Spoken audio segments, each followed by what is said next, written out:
My name is Keegan Rourke, 34 years old, and right now my life is nothing but a mess thrown into the trash. I work as a waiter at Pierce Dining Group, an upscale restaurant in Denver where glossy suits and luxury cars park outside like they're showing off to the whole world. That evening was insanely busy. The constant clinking of knives and forks against plates never stopped. The smell of grilled meat and red wine filled the air, making the atmosphere more suffocating than ever. I was running like mad between tables, sweat pouring down my back under my plain uniform, an old white dress shirt and a pitch-black apron. My feet ached from standing for 8 straight hours, but I didn't dare stop. This was the only job I had left after everything collapsed, and I had to grit my teeth and keep going. I was carrying a tray of drinks to table 7, where a middle-aged couple was laughing and chatting happily when the front door swung wide open. The doorbell chimed softly, but to me it sounded like an explosion. I glanced over and my heart sank. It was them, my foster father Martin Rourke, foster mother Dana Rourke, and foster brother Luther Rourke. They were dressed to the nines, Martin in a perfectly tailored gray suit, Dana in a striking red silk dress, and Luther in a shiny leather jacket, looking like he'd just stepped out of some high society gala. They walked in with smug confidence, talking and laughing loudly, heading straight toward the section I was serving. How could this be a coincidence? Or was it on purpose? I tried to avoid their eyes, pretending to be busy with the tray, but it was no use. Their table was right in the middle of my section, and the manager had already assigned me to serve them. Why were they here? I hadn't told anyone about this job. I didn't want them to know how far I'd fallen, but now it was over. I had no choice but to walk toward their table, my legs heavy as if they were made of lead. My simple uniform suddenly felt cheap and ridiculous in their presence. My throat tightened, like someone was strangling me. They had seen me, in this pathetic state, wearing an apron and holding a tray. Martin was the first to notice. His eyes narrowed, then he broke into that contemptuous smile I knew all too well. "Well, well, look who it is," Martin said loudly, his voice cutting through the restaurant's noise. "Keegan, my son. Or should I say, waiter Keegan." He smirked, placing his hand on the table like he was doing me a favor. I set down the menus, trying to keep my hands from shaking. "Hello? Dad, Mom, Luther?" I whispered, my voice cracking. Martin looked me up and down, his gaze slicing like a knife. "How does it feel, Keegan? From CEO of a flashy startup to wearing an apron and waiting tables. Life changes fast, doesn't it? I told you when you went bankrupt, didn't I? Your career was only ever worth throwing in the trash." His words hit me like a punch in the chest. I tried to swallow, but my throat was bone dry. Dana, my foster mother, sat up straight, her eyes ice cold. She was always good at twisting the knife with words. "Oh, Martin, don't bring up the disappointment again," she said, her tone dripping with sarcasm. "But it's true, Keegan. You've embarrassed us. A failed son waiting tables in a place like this. What do people think when they look at the Rourke family? We raised you, gave you everything, and this is how you repay us." Every word dug deeper into my shame. My face burned, my ears ringing. The guests around us started glancing over and whispering. Luther, my foster brother, leaned back in his chair with that arrogant grin I'd hated since we were kids. He'd always been like that, a spoiled hunting dog. He drawled, his voice thick with mockery. "I heard your wife left you, huh? Lara, guess she finally got tired of a useless husband. You couldn't even keep your own family together, let alone a company." He laughed loudly like it was the funniest joke in the world. Blood rushed to my head, but I had to stay calm. This was my workplace. I couldn't lose it. I took a deep breath and tried to take their order. "What would you like to drink or eat?" I asked, forcing my voice to sound normal. But they wouldn't let me off that easily. They hadn't come to eat. They'd come to tear me apart in front of the entire restaurant. Martin flipped through the menu like it was a joke. He raised an eyebrow, his voice dripping with contempt. "What's the best red wine here, Keegan? Or do you even know what's good, since all you've ever done is wipe tables?" Dana let out a shrill laugh and cut in immediately. "Why even ask him, honey? What about appetizers? Just don't pick anything cheap. Keegan isn't used to serving classy people. We don't want him ruining our dinner." Luther folded his arms, leaned back, and deliberately looked me up and down like I was trash. "Tell us, how does it feel going from CEO to waiter? Does free falling like that hurt? Or are you so used to it now that you don't even feel the shame anymore?" Martin chimed in again, lowering his voice but making sure the neighboring tables could hear. "If I failed as miserably as you, I'd hide and never show my face again. You've got some nerve, Keegan, thick-skinned as steel." Dana added, rubbing salt in the wound. "Look at how clumsy you are. You'll have a hard time finding another job. Just try to hold on to this one, Keegan. It'd be a shame if you lost even this." Every word was like a knife slashing into my flesh. The restaurant went strangely quiet. Sneaky glances from nearby tables crawled down my spine. I tried to write down their order, my hand shaking so badly the writing was illegible. I didn't dare look up. One glance at their smiling faces and I'd collapse. Once I got to the kitchen, I leaned against the wall, my chest burning like someone had set a fire inside it. My heart pounded like it was trying to break out of my ribcage. I closed my eyes for a second. "You can do this, Keegan. Just get through tonight. Just tonight." Then I straightened my apron, hid all the pain behind a mechanical smile, and walked back out to keep serving dish after dish. As if I hadn't heard anything, as if I didn't feel anything. But their every word was burning like wildfire inside my heart. Throughout the meal, they kept making ridiculous, humiliating demands. Martin tapped his glass, scowling on purpose. "Change this bottle. This one tastes like something a poor person would choose." Luther wrinkled his nose before even tasting anything. "Bring different seasoning. There's nothing wrong with this, but I just like making you run." Dana shot me a cold glance and laughed mockingly. "Keegan, how many times have I told you, you need to be quick and efficient?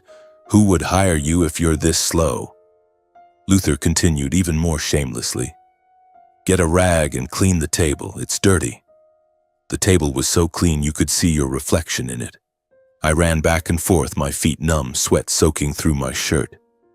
Every time I brought something to their table, my heart raced, not from exhaustion, but because I didn't know what verbal slap they'd deliver next. And like a script they had planned, every time I came back, they'd chuckle quietly and let another razor-sharp comment fly. Luther leaned in, lowering his voice, but making sure I heard clearly. "Look at you, Keegan, just like a dog being ordered around." Martin nodded and added a light jab. "Not bad, though.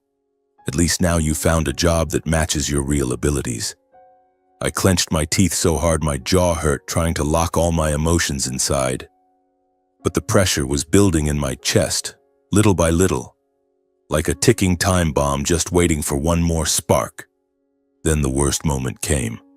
I was carrying out a tray of freshly cooked main courses, steaming hot, smelling incredible.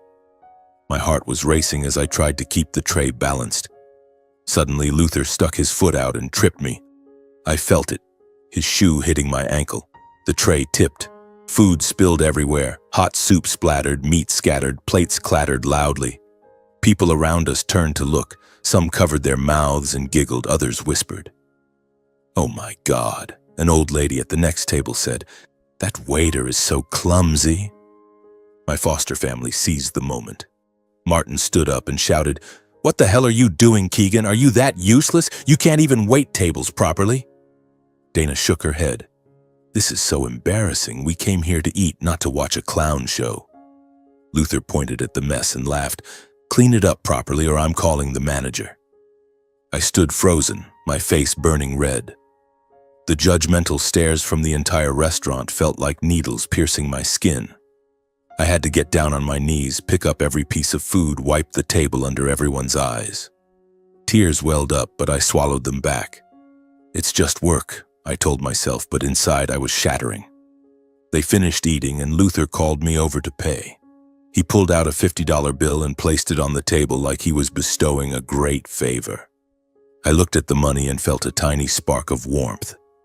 Maybe they still had a shred of conscience? I bowed my head, about to say thank you. "Thank you." But Luther snatched it back and sneered. "You think you deserve this? He threw a handful of loose change onto the floor, deliberately letting the coins roll far away, clinking loudly on the stone floor. Martin and Dana sat beside him, giggling like they were watching a comedy show. A few customers looked at me with pity, but no one dared intervene. I knelt down to pick up every single coin, my hands trembling, swallowing my tears to finish my shift. Each coin was a reminder of how low I had fallen. They left, laughing and chatting happily as if nothing had happened. I finished cleaning up, then quietly slipped out to the alley behind the restaurant. Rain started pouring down, hitting me hard and cold. I leaned against the wet wall, hands covering my face. And then, after months of holding it in, I broke down and sobbed. Tears mixed with the rain, my shoulders shaking. Why? Why did they do this to me? I cried for my past, for my failures, for the humiliation of tonight. It felt like there was nothing left inside me to hold me up anymore. That night dragged on forever, and I knew tomorrow I would have to keep going. But in the midst of that excruciating humiliation at the restaurant, while my tears hadn't even dried yet, old memories suddenly flooded back like a tidal wave. They dragged me into the past and reminded me that this wasn't the first time I had endured the cruelty of the Rourke foster family. No, it hadn't started today. It had begun a very long time ago. Sitting there huddled under the rain, my mind reeling, the memories came back so vividly they made my chest tighten. Why were they returning now? Probably because tonight's shame was so overwhelming that it reopened every old wound and made them bleed again. I felt a nervous tremor, as if I were waiting for an inner storm to hit, and sure enough, it came. I remembered my childhood in the Rourke house, where I was never truly considered a real family member. I was adopted at the age of 5 after my biological parents died in a horrific car accident. At first, I thought I was lucky to have a new home, but I quickly realized that was just an illusion. The house was a large villa on the outskirts of Denver with a huge garage in the backyard where my foster father, Martin Rourke, ran his business. Martin, now 62, owned a major auto repair and sales empire and had grown rich through shrewd real estate speculation. He was a domineering, hot-tempered man who barked orders like a petty king. In his eyes, I was never his son. I was just someone to order around, free labor inside his own home. From morning till night, he made me do all the heavy, dirty jobs, washing cars, sweeping the garage, hauling heavy equipment. "Move your lazy hands faster," he would roar, his face red with rage. Then there was my foster mother, Dana Rourke, 58 years old, a sharp-tongued woman who valued appearances above everything else. She treated me with cold, disdainful looks as if I were a stain on her expensive dress. She showered her biological son Luther with everything. Nice clothes, the best food, brand new toys. Me? I got Luther's hand-me-downs or ate only after I'd finished my chores. I still clearly remember those mornings when Luther sat eating hot ham and cheese sandwiches while I had to sweep the garage on an empty stomach. "You'll eat when the work is done," she would say in an icy voice. Her stares made me shrink as though needles were pricking my skin. Family meals were always torture for me. Luther got to sit right next to our parents, laughing and chatting while I was pushed to the far end of the table or forced to eat after everyone else had finished, as if I didn't deserve to sit with them. "Sit down there. That spot's for you," Dana would say without even looking at me. I'd sit there swallowing cold rice, my heart full of shame. Those moments slowly convinced me that I simply didn't deserve love. Dana constantly called me degrading names. "You useless thing, you'll never amount to anything. Remember your place." Every word left a scar, and now, under this rain, those scars were bleeding again, making me tremble with pain. I felt the drama rising inside me, like a movie building to its climax, and then the memories of Luther crashed in. My foster brother, Luther Rourke, now 29, was an arrogant, loud-mouthed brat who grew up completely spoiled by our parents. To him, I was nothing but a punching bag to vent his anger on. From the time we were little, he would shove me, steal my toys, badmouth me in front of his friends, and never once get punished for it. "You're an idiot, a total loser," he'd yell, then laugh like it was the funniest thing in the world. Once he pushed me so hard I fell and scraped my knee until it bled, but when I cried, Martin immediately shouted, "Shut up! What are you making such a fuss about? Luther was just playing." Yet the moment I tried to defend myself, Martin punished me. "You dared to hit your little brother? Go work in the garage." Luther was spoiled to the point he believed he was the center of the universe. All through my teenage years, I was constantly compared to him. Even when I got good grades, they were dismissed. "Luther is the really talented one," Dana would say. My own achievements were ignored, like the time I won a school soccer tournament, but they only praised Luther for scoring a goal in a different game. The tiniest mistake I made was blown out of proportion. If I forgot to sweep the garage once, I was locked outside all night. Luther? Everything he did was forgiven. When I grew up, I decided to leave that hell behind. I worked my ass off to build a career and become independent. I founded a ride-sharing app startup, an idea I'd been nursing since college. At first, everything went well. The app connected drivers and passengers, attracted seed money from a few small investors. I felt proud, like I was finally proving my worth. "You can do this, Keegan," I told myself every night while working until the early hours. Then I built a small, happy family with my wife, Lara Quinn, 32 years old, a cool-headed, calculating lawyer whom I loved deeply. We met at a business conference and love came fast. Lara always pushed me forward with her icy but motivating smile. Then our son Nico was born. He's 6 now, a lovely kid with curly hair and a radiant smile. In the evenings, I'd hold Nico until he fell asleep, Lara reading beside us, and I thought life would stay peaceful forever. We had a modest house in the suburbs with a green garden, and I believed I had finally escaped the ghosts of my past. But disaster struck without warning, like a storm that gives no sign, and even now the memory makes my heart clench. 2 years ago, everything collapsed in the blink of an eye. A major partnership I had signed suddenly fell apart. The partner pulled out because of their own internal issues, paralyzing our entire supply chain. The app suffered critical bugs, customers abandoned us in droves, complaints flooded in, investors panicked and withdrew funding en masse. My startup crumbled within months. I remember those sleepless nights staring at bank accounts sinking into the red, filled with despair. What do I do now? I kept asking myself, my heart pounding with fear. In that desperation, I turned to my foster parents for help, hoping there was still some shred of family feeling left. I drove back to the old house, hands shaking as I knocked. But the moment I stepped inside, I was met with looks of pure contempt from Martin and Dana. "What the hell are you doing here?" Martin growled, his face crimson. They dissected my failure in front of me, accused me of being a burden, a stain on the family name. "You think we're going to bail you out? You've been a failure since the day we took you in," Dana screamed, her eyes full of scorn. They used my collapse as the perfect excuse to cut all ties, mocking me for not knowing my place. Then they threw me out like a stranger. "Get the hell out of this house and never come back." The door slammed behind me and I stood in the pouring rain, my heart shattered. That memory makes me tremble with rage even now under this alley rain as I brace myself for the next most painful part. When I got home, I received the second, even crueler blow. Lara was packing her bags, her face expressionless, not a single tear. "I'm leaving, Keegan. You can't support this family anymore," she said in a flat voice like she was reading a verdict.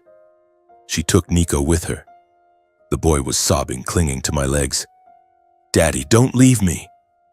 But I was powerless. I watched the door close, feeling total loss.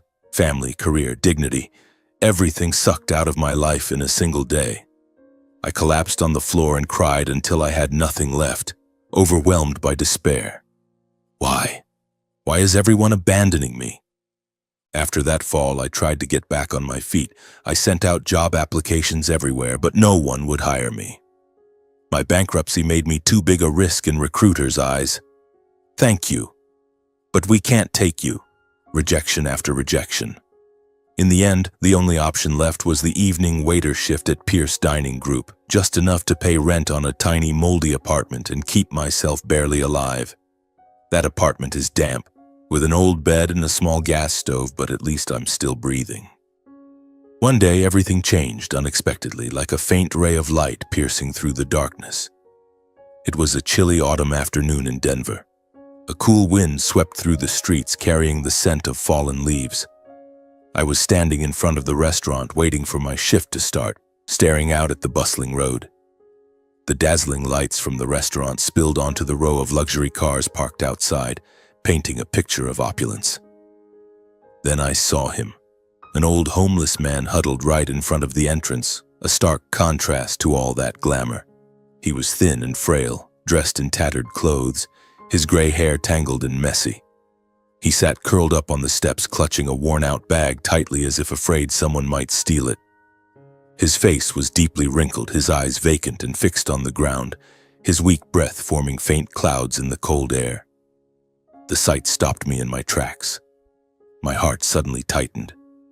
Why was he here in a place like this? I felt a strange, restless excitement, as if fate were whispering something to me. The restaurant's hostess, a young woman named Sarah, spotted the old man and immediately tried to shoo him away. She stepped outside, her face twisted in annoyance, and snapped harshly, "Move along, old man. This isn't a place for you to sit. What will the customers think?" She pushed him off the steps like he was nothing more than an obstacle, showing no mercy. The old man stumbled, nearly falling backward, grabbing the railing in panic, his eyes wide with fear. The sound of the shove was sharp and cold. I watched him tremble as he struggled to stand without saying a word. That scene stabbed at my heart like an old wound being reopened. I recognized that look of fear and helplessness. It was exactly how I had felt during my darkest days, the nights I cried alone after Lara left, or when my foster family threw me out like a beggar. No one deserves to be treated like this, I thought, a strange feeling rising inside me, part pain, part urgency. Without hesitation, I quietly walked over, holding the dinner I hadn't yet eaten, a chicken sandwich and some salad I'd grabbed from a cheap place nearby. I also gathered the few dollars in tips I'd made the previous shift, about $15, and stuffed them into my pocket. My voice trembled slightly with nerves as I called out to him. The old man looked up, his dull eyes suddenly surprised. I handed him the food and the money. "Here, take this. Eat something warm." He stared at me for a moment, then accepted it with shaking hands. "Thank you, son. You've got a kind heart," he whispered, his voice hoarse from the cold. That moment felt strange, as if a small warmth had slipped into my frozen heart. But some of the staff standing nearby watched the scene with mocking eyes. A couple of co-workers, Mike and Lisa, thought my actions were naive, even pathetic. Mike glanced at me, then leaned toward Lisa and said loudly enough for me to hear, "Look at what Keegan just did. How ridiculous." Lisa raised an eyebrow and replied with open sarcasm, "Can't even take care of himself, and he's out here playing savior to a homeless guy. What an idiot." They snickered, shooting me looks full of pity. I heard every word and it stung, but I didn't care. They don't understand, I thought, my heart racing with a quiet excitement, sensing that this small act might actually mean something. In the days that followed, whenever I saw the old man near the restaurant, I found a way to help. He usually sat in a corner a few steps from the entrance, huddled under an old awning. The first time, I brought him half a leftover sandwich from the kitchen. "Here, eat this while it's still warm." His eyes lit up with gratitude. Next time, a cold bottle of water I sneaked out from the restaurant fridge. "Drink this, sir, it's hot out." Then the old jacket I'd worn for years, shoulders worn thin but still warm. "Put this on, it's cold and windy today." Each time my heart beat faster, nervous that the manager might catch me. They didn't like staff wasting things on outsiders. But I couldn't stop. Helping him made me feel like I still had some worth even in my broken life. One day, after handing him a bottle of water, the old man looked at me for a long time. He sat up a little straighter and asked in his raspy voice, "Why do you keep helping me? I'm just a beggar. Why bother?" My heart pounded. This was the first time he'd said so much. I paused, thought for a second, then answered simply, "Sir, no one. Not you, not anyone. deserves to be treated like garbage. I've been where you are. I know how it feels." He studied me more deeply, then nodded and asked nothing more. From that moment on, the way he looked at me changed. There was warmth, trust, and something like quiet evaluation in his eyes. Every time I brought him something, he gave me a small smile that warmed me in a way I hadn't felt in years. But I also felt a growing excitement, as if he were hiding something, a secret about to be revealed. And I had no idea that those brief moments of kindness had made the old man pay special attention to me, attention that would soon open the greatest turning point of my life. Our encounters gradually became friendlier. Once he spoke vaguely about his past. "I used to have everything, then I lost it all." I nodded and shared a little about my failed startup without going into detail. Each short conversation built a bridge between us, and I could feel the tension rising, like a novel approaching its best chapter. Back then, I only thought these were rare moments of warmth in my cold world. I never imagined they would change everything. Weeks passed, and my life continued its exhausting cycle. Waiting tables, dragging myself back to the tiny apartment, sleeping a few hours, then starting all over again. But those brief moments with the old man gave me a sliver of hope, however small. Then, one Saturday night, everything exploded in a way I could never have imagined. Pierce Dining Group was packed to the brim, weekend peak hour. Crystal chandeliers sparkled, smooth jazz filled the air, and the rich aroma of gourmet food drifted everywhere. A VIP party arrived, the kind of wealthy, powerful people who always got the best tables. I was wiping down trays at the bar when the main door opened. I glanced over, and my heart stopped. It was her, my ex-wife, Laura Quinn, clinging to the arm of some young guy, surrounded by a group of flashy, rich friends, glittering evening gowns, perfectly tailored suits, blinding diamond jewelry. Laura looked as stunning as ever, hair swept up in an elegant bun, radiant smile. But the moment her eyes met mine, I froze. My heart pounded wildly, my hands started shaking. "This can't be happening. What do I do?" I thought, trying to turn away. Why was she here? And who the hell was that guy? Their group strode in, laughing loudly. The hostess led them straight to the VIP table, right in my section. Blood rushed to my head. A storm was coming. I took a deep breath, forced myself to stay calm, and approached. "Good evening, here are your menus," I said, trying to keep my voice steady. Laura's eyes widened for a split second in surprise, then instantly shifted to that familiar look of contempt. She spoke loud enough for the whole table and the nearby ones to hear. "Well, well, Keegan. So you're a waiter here now. Looks like this was your inevitable ending, huh? From CEO to this. Life really is unpredictable." Her words cut like a knife, twisting deep into old wounds. Her friends immediately piled on. A blonde woman giggled. "Seriously? What a total loser." The man with his arm around Laura, I later learned his name was Trent Holloway, a young, loaded businessman, looked at me with cold disdain, the smug superiority of someone who's never had to struggle. Tall, slicked-back hair, expensive black suit, and a smile that made me want to punch him. Laura kept going, shamelessly flaunting. "I was lucky to get out of that marriage to a man with no future. Things are different now. I found Trent, 100 times more successful than you ever were." She clung tighter to his arm, beaming like she was showing off a trophy. Trent jumped in with instant mockery, his voice carrying, "I heard you used to be some kind of entrepreneur. Looks like you were born to carry trays, not lead companies. Don't bother trying anymore. Waiting table suits you perfectly." The whole table burst into delighted laughter that echoed through the dining room. Heads turned, my face burned, my chest felt crushed. Then the worst moment hit. While pouring red wine, I accidentally let a few drops fall onto the tablecloth. A tiny mistake, nothing unusual. Laura seized it instantly, her voice shrill and venomous. "Look at that, Keegan, can't even pour wine without screwing up. And you think you belong in a place like this? Dream on.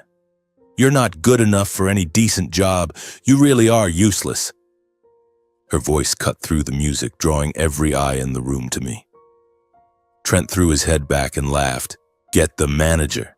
People like him don't belong here. Their friends joined in, treating it like entertainment. I tried to stay calm and apologize. I'm so sorry, I'll clean it right away. But Lara was already on her feet, waving dramatically. Manager, now! I want this man fired immediately. He's ruining my evening. The manager, Mr. Harlan, came running, face pale with panic. Terrified of losing VIP customers, he instantly took their side. I sincerely apologize. We'll handle this at once. Keegan, what the hell are you doing? He looked at me like I was disposable. Someone he'd toss out to save the restaurant's reputation. My heart hammered chaotically. My chest tightened so hard I felt sick. This is really the end, I thought, gripping the tray in despair. Harlan took a deep breath, ready to fire me in front of everyone. Keegan, you... At that exact second, a familiar figure limped into the middle of the dining room. The homeless old man I'd been helping, wearing the same old rain-soaked coat and tattered hat. The entire restaurant erupted in outrage. Security started moving in aggressively. But the moment Harlan saw the old man's face, he went white as a sheet and stammered, Mr. Pierce Langston? My heart stopped. Pierce Langston? The billionaire owner of the entire Pierce Dining Group chain? Impossible! The old man calmly removed his ragged hat, wiped his face with his sleeve, and revealed the face that had been on hundreds of magazine covers. Neatly combed silver hair, sharp eyes, and a subtle, knowing smile. The atmosphere shifted instantly. The room fell dead silent, then whispers exploded. That's Pierce Langston. He spoke, his voice ringing with unmistakable authority. I've been watching this restaurant for some time, and I've seen exactly how everyone here behaves. This young man, he pointed straight at me, is the most decent person in this building. Tonight he did nothing wrong. It was like a bomb going off. Lara's mouth hung open, her face went from scorn to pure shock. Trent turned pale. Their friends shut up instantly. I stood frozen, heart pounding, not understanding what was happening. Mr. Pierce turned to the manager. Apologize to him right now, Harlan, and security, escort this rude group out. We don't tolerate that kind of behavior here. Harlan stammered, Keegan, I'm so sorry, I was wrong, please forgive me. Security moved in and politely but firmly invited Trent, Lara, and their entire party to leave. They stormed out in fury and humiliation, shooting me venomous glares. Lara gave me one last look, regret mixed with rage, while Trent muttered something under his breath, face crimson. Mr. Pierce stepped to the center of the dining room and addressed the other guests. My apologies for the disturbance, ladies and gentlemen. Please accept a complimentary dessert on the house. The room erupted into warm applause. The moment turned into an emotional triumph for me. I stood there, tears threatening to spill, heart still racing from the drama. Before leaving, he pressed a small note with an address into my hand. Come see me tomorrow, Keegan. We have things to discuss. He turned and walked out, leaving me standing in the middle of the dining room, stunned, grateful, and overwhelmed by the truth that had just been revealed. That night, I went back to my apartment clutching the note, my heart pounding with nervous anticipation. My life was about to change forever, and I wasn't ready. That night stretched on forever. I lay on the creaky old bed in my damp, moldy apartment, staring wide-eyed at the cracked ceiling. The homeless old man I'd been helping was actually the billionaire owner of the entire restaurant chain. My heart raced with a mixture of excitement and fear. What could he possibly want from me? A thank you? Or was this some kind of cruel joke? I tossed and turned until I finally fell asleep, only to be haunted by chaotic dreams. Lara sneering, Trent shouting, and Mr. Pierce smiling warmly. The next morning I woke up early, put on the cleanest clothes I owned, an old white dress shirt and slacks, and took the bus to the address on the note. The whole ride there, my mind was in knots, nerves buzzing like I was heading to a life-changing job interview. When I arrived, I was completely overwhelmed from the very first glance. The mansion was enormous and so luxurious I didn't even dare step through the gate. It was a grand Victorian-style estate with towering wrought iron gates, sprawling manicured gardens, and a sparkling fountain catching the sunlight. Luxury cars filled the driveway, and the air itself seemed to radiate wealth, the kind you only see in movies. I stood outside the gate, hesitating, my heart pounding. I don't belong here, I thought, drowning in self-doubt. The gatekeeper came out, asked my name, and escorted me inside. We walked through marble-floored corridors lined with expensive paintings, and I felt like an intruder. The suspense was killing me. What would Mr. Pierce say? Would he be different now that he was in his own home? When I finally saw him again in the vast living room with its leather sofas and warm fireplace, I was so nervous and shy I could barely speak. Good morning, Mr. Pierce, I stammered, standing awkwardly to the side, but the old man treated me with the exact same warmth and kindness he'd shown when he was still homeless. Not a single change. He smiled, clapped me on the shoulder, and said, "Sit down, Keegan. You look terrified. Tea?" He poured from a silver teapot, his voice as gentle as if we were old friends. I sat, hands trembling around the cup, deeply moved. Why would someone so powerful treat me like this? Mr. Pierce explained that he had been watching me for weeks, from the moments I helped him on the street to the way I worked at the restaurant. "I've seen a rare kind of decency in you, Keegan. Not everyone stops to help a homeless old man like me. You did it out of genuine goodness, not for gain." His words left me speechless and emotional. Tears welled up. My heart pounded with nervous joy. "Really, sir? I just did what anyone should," I managed, voice thick. He nodded, eyes full of sincerity, and in that moment a bridge was built between us. I could feel the drama building, like a new chapter was about to begin. After a pause, he offered me the position of shift assistant manager at the very restaurant where I had once been a waiter, a modest but responsible role that required real trust. "You'll support the manager and learn how to run things. I believe in you," he said firmly. I was stunned by the immense faith he was placing in me, something far beyond anything I had dared to dream. Are you sure, sir? I failed before. I went bankrupt," I stammered, heart racing. He smiled. "Everyone fails sometimes, Keegan. Everyone falls. What matters is how you get back up, and you've already proven that." I nodded, overwhelmed with gratitude and anxiety. This was a second chance, but I was terrified of letting him down. The tension was rising. What would I do with it? In the days that followed, I started the new job with intense nervousness. As shift assistant manager, I assisted the head manager, checked service quality, trained new staff, handled minor incidents, and made sure everything ran smoothly during peak hours.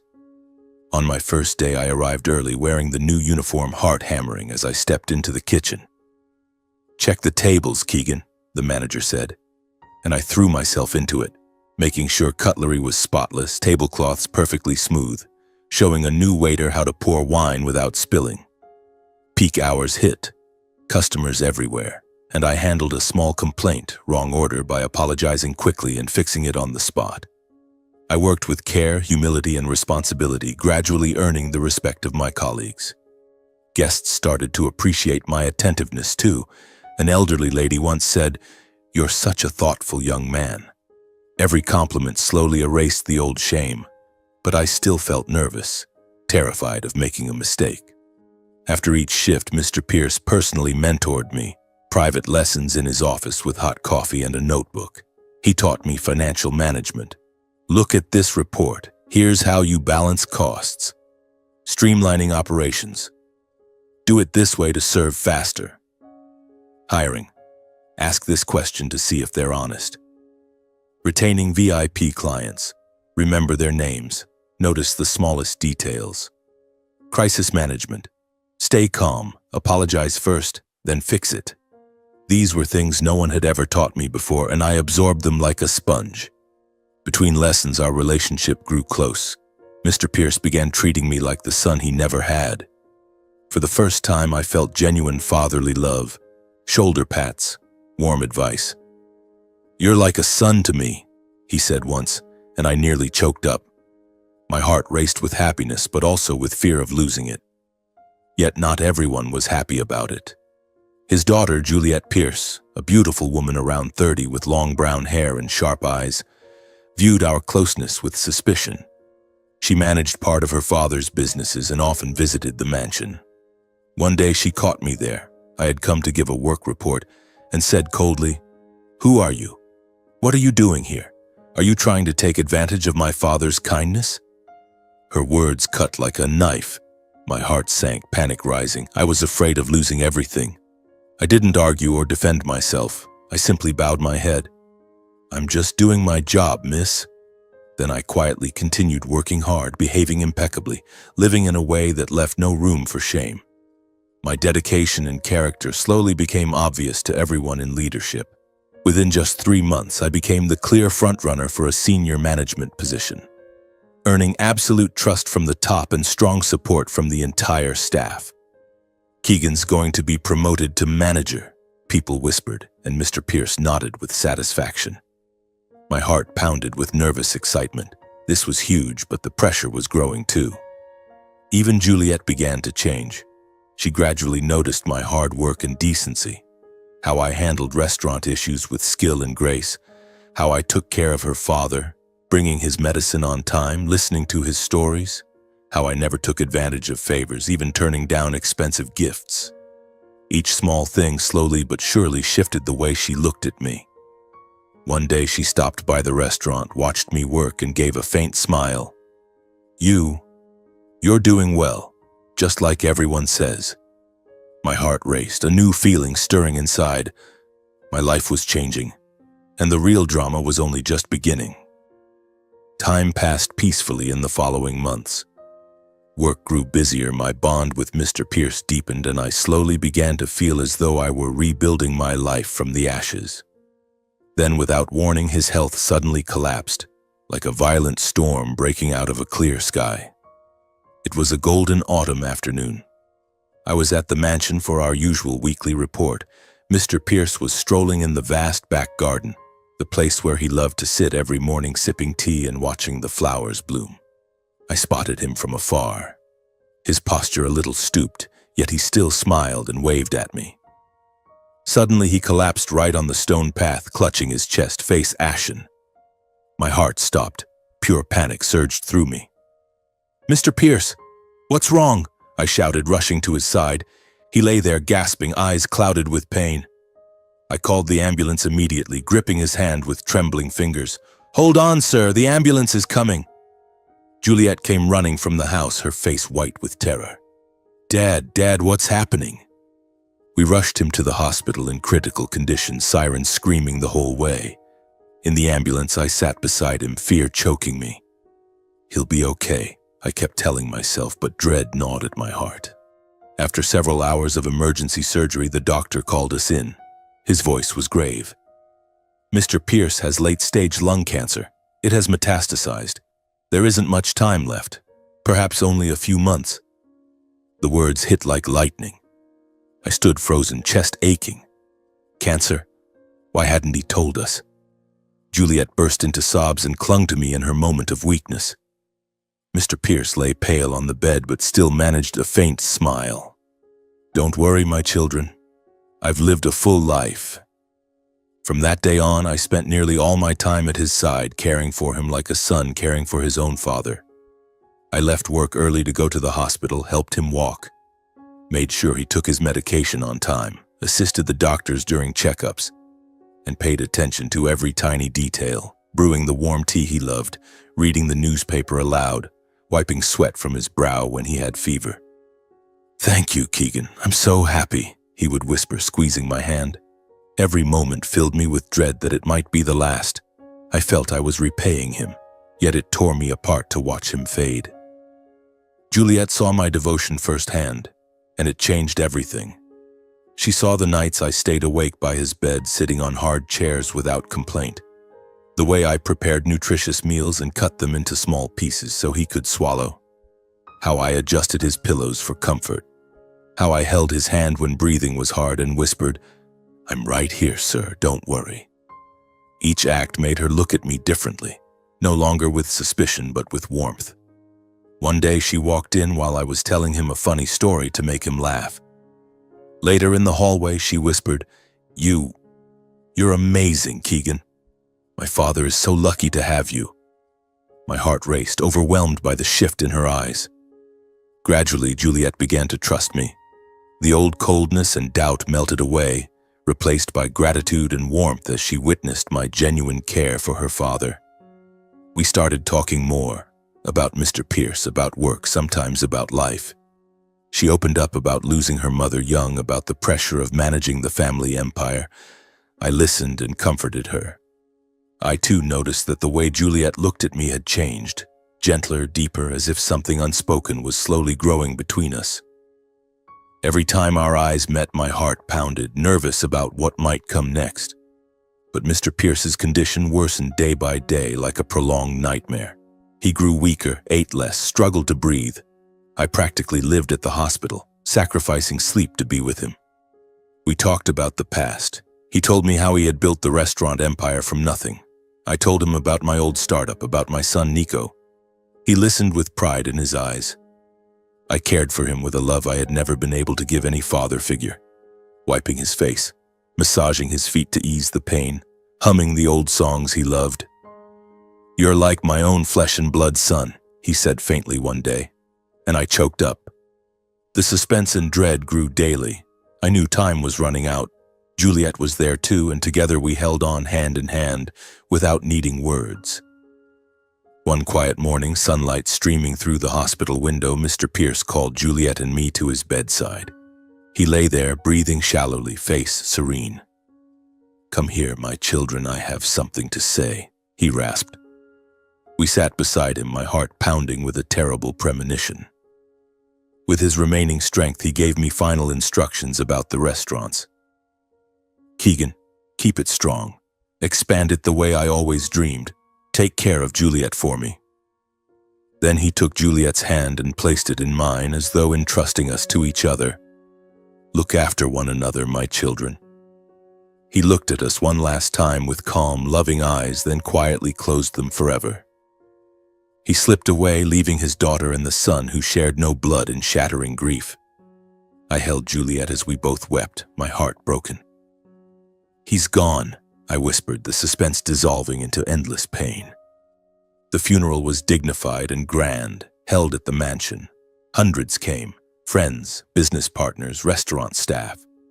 I stayed constantly by Juliet's side, handling many arrangements in her father's place, ordering flowers, greeting guests, ensuring everything ran smoothly. I supported her when she cried, held her when she faltered. "I'm here. You don't have to go through this alone." She silently thanked me for the strength she needed more than anything, and those moments drew us even closer. The funeral ended in tears, and I felt a nervous emptiness, life without Mr. Pierce. A week later, Mr. Pierce's lawyer summoned me to the reading of the will at his office. I was stunned. Why was I included in such a private family matter? "I'm not even related by blood," I thought, heart racing with anxiety. Juliet sat beside me, eyes still red. When the will was read, the room fell silent in shock. I was bequeathed $1.8 billion and full executive control of the entire Pierce dining group chain. Juliet received the mansion, the yacht, the estates, and other properties as her father had wished. I sat frozen, ears ringing. What is happening? How is this possible? Juliet looked at me, eyes brimming with emotion. "Dad, he trusted you completely." The lawyer handed me a handwritten letter from Mr. Pierce. Back home, I opened it and read his final words. "Keegan, my son, I saw in you kindness and strength. Lead the restaurants well and take care of Juliet. I am proud of you." Every word brought fresh tears of gratitude. Silently, I vowed to live up to the faith and expectations he had placed in me. My heart pounded, overwhelmed by the immense responsibility, yet filled with hope. My life had turned a new page, and the drama was only beginning. Time passed swiftly, like a river sweeping me along through endless changes. With the inheritance and full control of the Pierce dining group chain, I threw myself into the work, determined to honor the vision of Mr. Pierce, the spiritual father who had saved my life. From the very first days, I began restructuring everything, optimizing the supply chain to cut costs without sacrificing quality, training staff more thoroughly in customer service, and revamping the menu with creative dishes that blended local flavors with international cuisine. Every morning I arrived at the central office in Denver, sat at the huge desk that had once been Mr. Pierce's, and planned the future. "Dad, I'll make you proud. I'll carry on your dream," I whispered to myself, heart racing with nervous excitement, terrified I might not be worthy. I opened new locations in major cities, Los Angeles, New York, each launch a challenge, choosing the perfect spot, designing interiors that were luxurious yet welcoming, and marketing to draw in crowds. Juliet became my indispensable partner in every major decision. She handled finances with her razor-sharp mind and the experience she'd gained helping her father. We complemented each other perfectly. I focused on creativity and service. She managed money and long-term strategy. Our relationship grew naturally through every project, every late night in the office fixing plans, sharing coffee and private stories. It began with respect, deepened into true friendship, and finally blossomed into a profound love we both cherished. The first time I held her after a long, exhausting day, my heart pounded. Are you sure?" She smiled and said, "You're the man Dad entrusted me to, and I've loved you for a long time." That love was like a warm flame, healing old wounds and filling my life with color. My life became better than I had ever dared imagine. A solid career with my own office and a dedicated team. Peace of mind when I came home each night. Now to Juliet's mansion where we cooked together and talked for hours. Complete love with her, warm embraces and plans for the future. For the first time, I truly felt valued, not as the despised foster child, but as a successful man who was genuinely loved. Often I stood alone in the mansion's garden thinking of Mr. Pierce and whispered, "Thank you, Dad. Thank you for believing in me." Yet a quiet nervousness remained. Life can change in an instant. While my world steadily brightened, news about my foster family spread everywhere like a dark shadow crawling back from the past.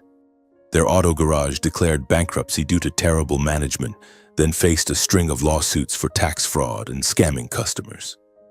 Assets were seized, the house sold at auction, their reputation destroyed. They were left struggling with nothing but debt. Martin and Dana had to sell their cars and move into a cheap rental. Luther drifted, unemployed. I heard about it through the papers. I felt neither joy nor sorrow, only a faint, tense curiosity about what they might do next. They abandoned me once. Now look at them, I thought, but I didn't seek them out. Then one afternoon, after a meeting about the next new branch, everyone clapping in the sunlit boardroom, my assistant said, "There are visitors here to see you. They say they're family." My heart raced, nervous tension surged through me. Them? My foster family coming straight to my office? I stepped out and saw Martin and Dana, gaunt, hollow-cheeked, eyes filled with desperation as they took in my executive suit. Martin was now thin and completely white-haired. Dana's makeup was smudged. Luther stood behind them, scowling. They looked like ghosts from a past life. The air grew thick with tension, the drama peaking. They bowed their heads before me, voices trembling as if one more second of silence would make them collapse. Martin choked out, eyes red. "Keegan, we were wrong, so wrong. The way we treated you all those years, I regret it deeply. Please, forgive us." Dana sobbed, wiping tears and clutching at my sleeve. "Son, we treated you horribly. We abandoned you. Now we have nothing left. The garage is gone, the money is gone. Please help us just this once. Give us any job. You're our last hope." They begged and cried, clinging to me like drowning people grasping at driftwood. Luther, however, stayed silent behind them. No plea escaped his lips, but his eyes burned red with hatred, as if his parents humbling themselves before me was the ultimate humiliation of his life. I listened in silence, but my heart felt only the cold emptiness of someone who had once been discarded and trampled until he lost everything. The memories of humiliation at the restaurant, of being thrown out when I went bankrupt. They came back, but they no longer hurt. Calmly and firmly, I refused every plea. "I don't owe you anything anymore. The past is closed. Face the consequences of your own actions." My words rang out cold and final. They stared in shock, eyes wide. Martin and Dana stumbled away, lost and broken, shoulders shaking. Watching them go, I realized the past was truly over. I owed them nothing. No anger, no pity, only peace. Luther, however, couldn't accept it. He glared at me with pure venom, furious that the worthless failure of yesterday now stood at the top. "You think you're something now? I won't let this go," he growled, spitting threats before storming off, face crimson with rage. For a second, my heart raced with old tension, but calm quickly returned. I simply stood there, watching their figures disappear.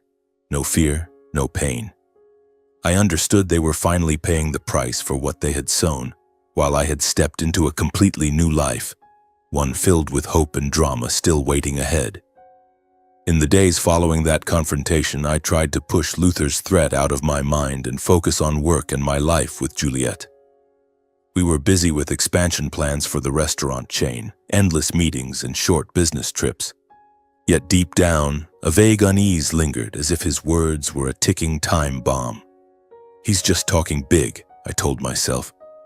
But at night, the childhood memories of being bullied by him came flooding back, making sleep restless. I didn't tell Juliet.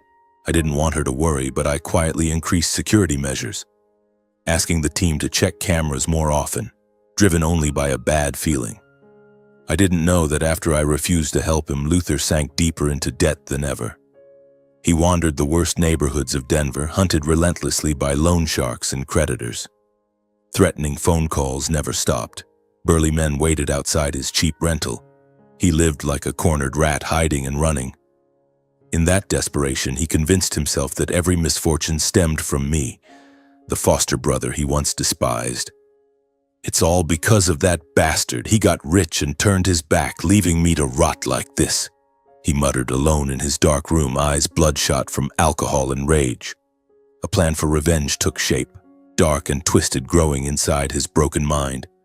Only later, from his own confession, did I learn that he had spent nights plotting, his heart racing with sick excitement. "I'll drag him down to hell. I'll make him lose everything the way I did." The tension was rising, and I had no idea, yet that gut feeling kept me on edge whenever I thought of him. In his desperation, Luther devised a reckless scheme to directly sabotage Pierce Dining Group, destroy my reputation, and take everything from me the way he wished he could. Words were no longer enough. He wanted action. He wanted to see me fall. He started by contacting old underworld connections, scar-faced, tattooed thugs willing to do anything for cash. He met them in a smoky, dimly lit bar and whispered the plan. "I need you to spread fake rumors online. Say Pierce restaurants use expired, low-quality ingredients and commit tax fraud.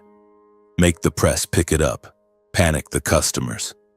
They got to work immediately. Fake social media accounts, photoshopped images of rotten meat, and fraudulent invoices, hashtags like #PierceScam and #BoycottPierce. The lies spread like wildfire. A few local outlets ran vague stories, and I started getting calls from the PR team. "Mr. Keegan, nasty rumors are going viral."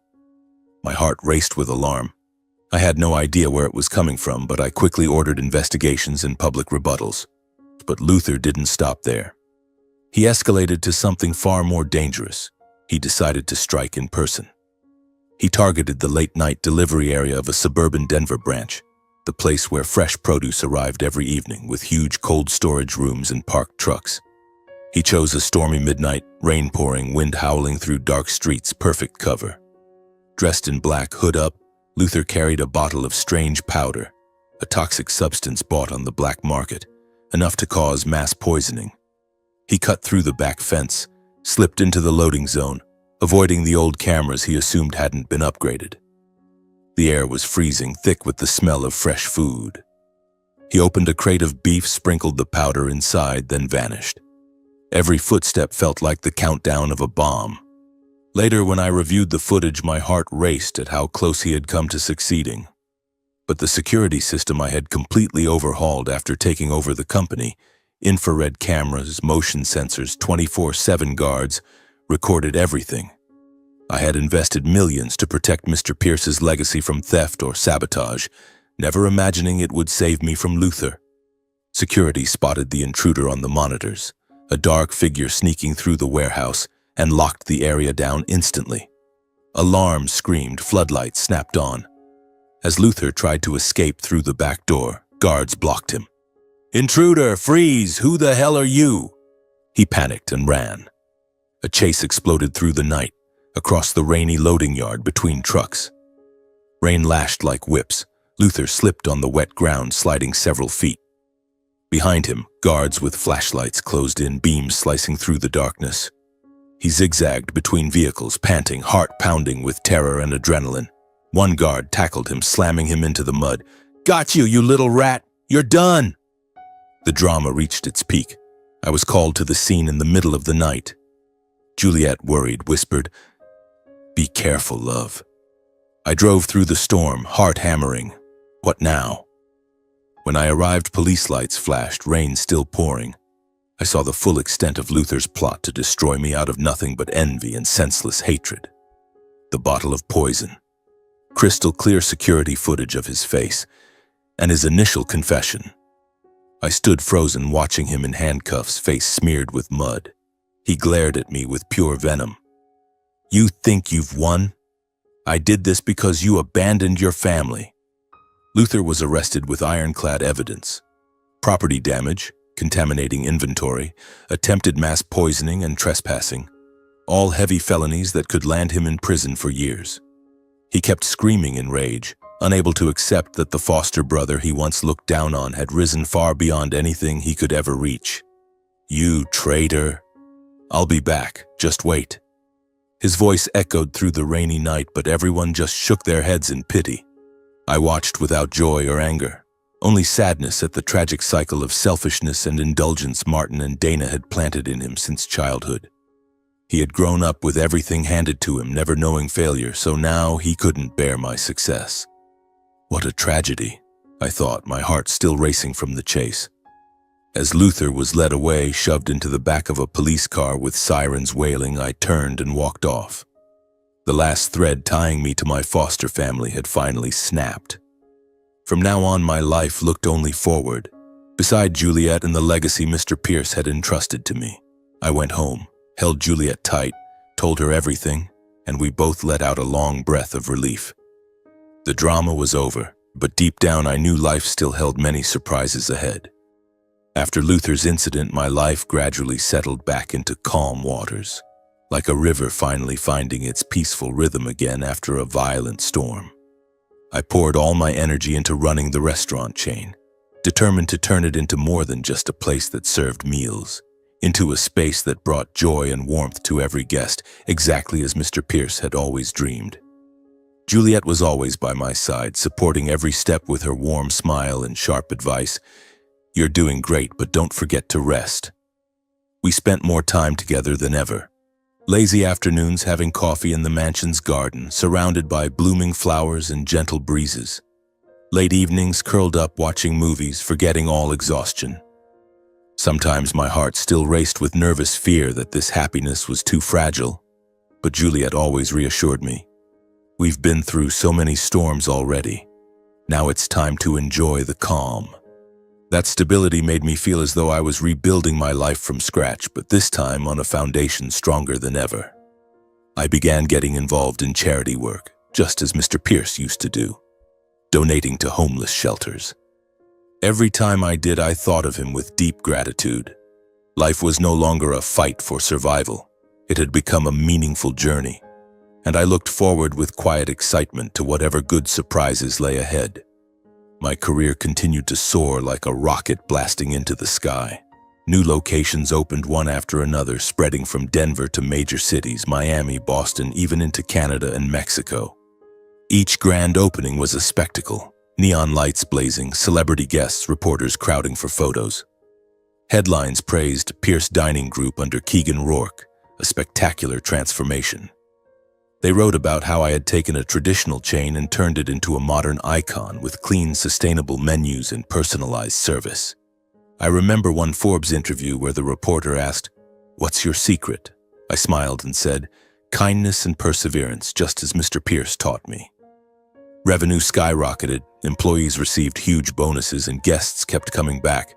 From romantic couples to big family gatherings. My heart still raced every time I signed a new contract, afraid of making a mistake, but Juliet was always there. "You've got this." That soaring success felt like standing at the very top of the world, yet it carried its own drama. Would another storm come? I finally regained the peaceful rhythm of life I had once lost, like a gift the universe had decided to return to me. Mornings were filled with energy, reviewing reports, leading team meetings, then heading home early to be with Juliet. Evening walks with her through the mansion's garden, where Mr. Pierce used to sit drinking tea, now filled with roses and ancient trees, gave me a sense of complete peace I had never known before. Then one rainy afternoon, the past struck again like a sudden shock. Rain poured down, wind howled around the gates, and I was sitting in the living room reading the paper when the doorbell rang. Juliet went to answer and called out, "Keegan, someone's here to see you." My heart instantly pounded. I walked to the door and froze. There stood my ex-wife, Lara, soaked to the bone, looking exhausted and broken. Her hair was a mess under the rain, her clothes drenched. Behind her, clinging to her leg, was our son Nico, now 8 years old, wide-eyed and confused, clutching a small suitcase. Lara looked nothing like the proud, cold woman I once knew. Only desperation remained, her eyes red from crying. "Keegan, I just want to talk," she whispered, voice trembling. I stood speechless, tension rising. Why was she here after all these years? Juliet stood beside me, holding my hand. The air felt thick, like a scene from a dramatic movie. Lara confessed that her new life had fallen apart. The man, Trent Holloway, had abandoned her after his own company went bankrupt. She had lost everything, no money, no home. "I was wrong, Keegan. Trent took everything and left me. I've been drifting, doing odd jobs to feed Nico, but I can't anymore. Please help me. For our son," she begged, falling to her knees in the rain, hugging Nico. The boy looked up at me, eyes glistening. My heart ached, memories flooding back. The day she walked out on me, took Nico, and mocked me in the restaurant in front of everyone. I saw her desperation now. But I also remembered the pain she caused, walking away when I needed her most, telling me I wasn't man enough to be a provider. I took a deep breath and spoke as calmly as I could. "Lara, I've forgiven you, but I can't save you anymore. This path, you chose it yourself." At those words, she broke down sobbing, shoulders shaking violently. "Please, for Nico, your son, I'm begging you." My heart raced, chest tight with emotion, but I looked her straight in the eye and didn't back down. "If you truly love him, let him live with me. Here, Nico will have a stable future and a real family." A few days later, Lara returned quietly, like a ghost from the past. The rain had eased, but she stood outside the gate without knocking. I opened it and watched her set Nico's small suitcase down. She looked at her son one last time, eyes brimming with tears. "Stay with Daddy, okay? Mommy has to go." Nico cried out, "Mommy, don't leave me." But Lara turned and walked away without another word, disappearing into the shadows as if trying to vanish from our lives forever, her figure swaying in the rain. My heart pounded with emotion and shock as I watched her go. I pulled my son into my arms, finally feeling the wholeness I had waited so long for. A second chance with the boy I had once been forced to lose. "It's okay now," I whispered, tears rolling down my cheeks as I held him tight. "From now on, no one will ever abandon you again. Daddy's here. You're safe." He buried his face in my chest and sobbed. In that moment, the hole in my heart began to heal. Juliet welcomed the boy with open arms and endless patience. Her warmth quickly won him over. Soon he saw her as his new mom. She played with him in the garden, read bedtime stories, and taught him to draw. "Oh, you shaded the tree like that? So clever, not many kids would think of that." Nico grinned, proud but shy. "Do you like it, Miss Juliet?" "I love it," she answered softly but sincerely. "You have your own special way of seeing things. I just guide, the best parts are all you." I watched them from a distance and felt my heart squeeze, a sudden, overwhelming peace settling in, like a real family was finally forming right before my eyes. We began building a true family, Dinners filled with laughter where Nico told us about school, Juliet cooked amazing meals and I told silly jokes. Weekend trips to parks or the beach, Nico running wild while we held hands. Cozy evenings in the living room watching movies or playing games, creating the kind of calm, happy home I had never known. "Our family is so happy, Dad," Nico said one day. I hugged him tight. "You're right, son, and I'll protect this happiness for you no matter what." My love with Juliet grew even stronger as we raised him together.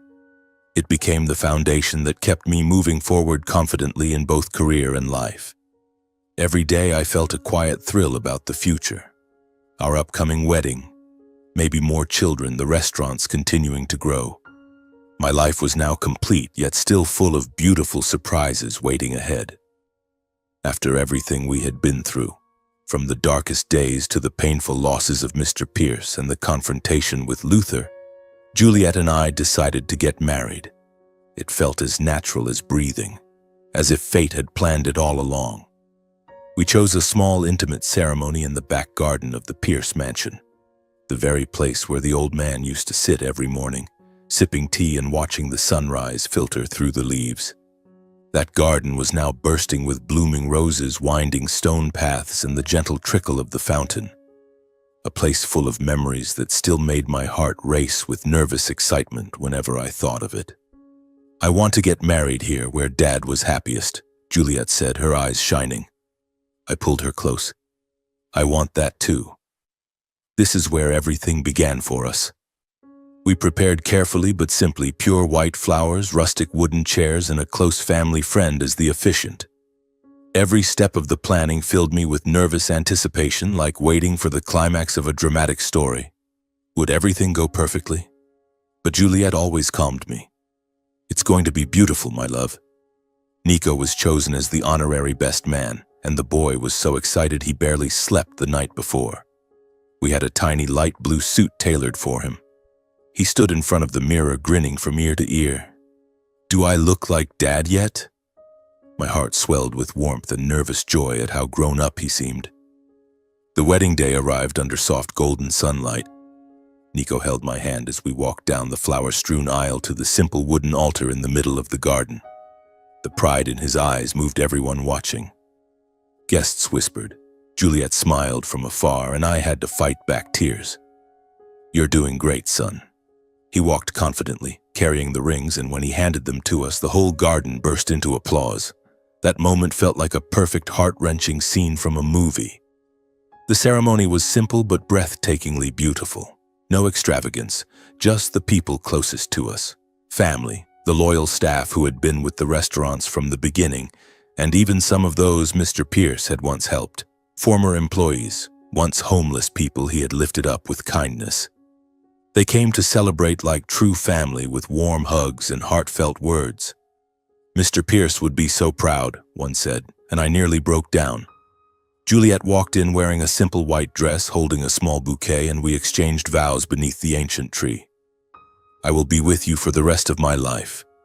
No matter what comes," I said, voice trembling with emotion. She answered, "And I choose you, today and every day after." Everyone clapped, and in that moment the story reached its emotional peak, from tears of the past to joy in the present. Afterward, we cut the cake, danced gently under lantern light, and I felt life was perfect, yet still tinged with that familiar nervous thrill about the future. After the wedding, our life turned a new page. Juliet, Nico, and I under one roof, filled with laughter, understanding, and love. The mansion became a real home. Nico's room overflowing with toys, the kitchen always smelling of fresh-baked cookies. Evenings gathered together as a family. We taught Nico about kindness, told him stories about Mr. Pierce, and he grew up surrounded by love. Every day brought small surprises.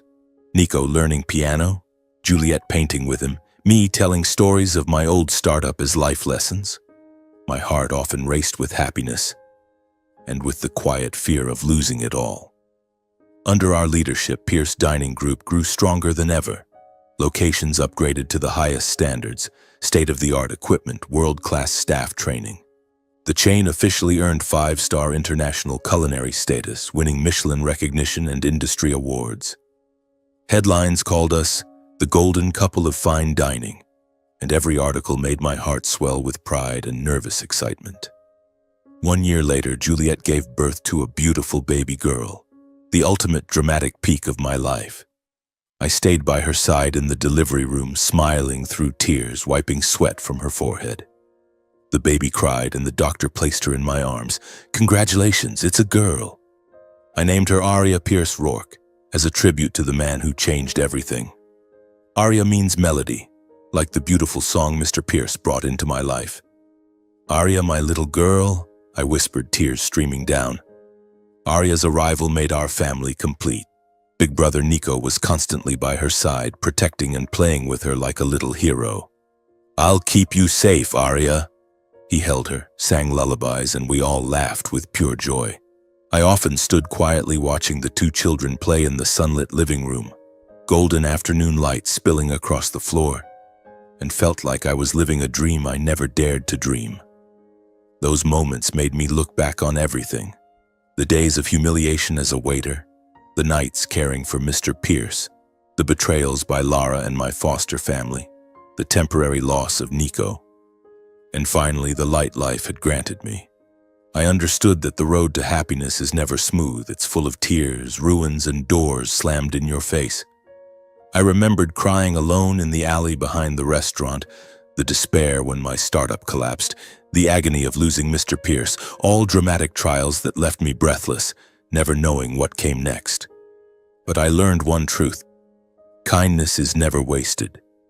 It may be trampled at first, but it comes back in the most beautiful, unexpected ways, just as Mr. Pierce found me after the small acts of help I gave him.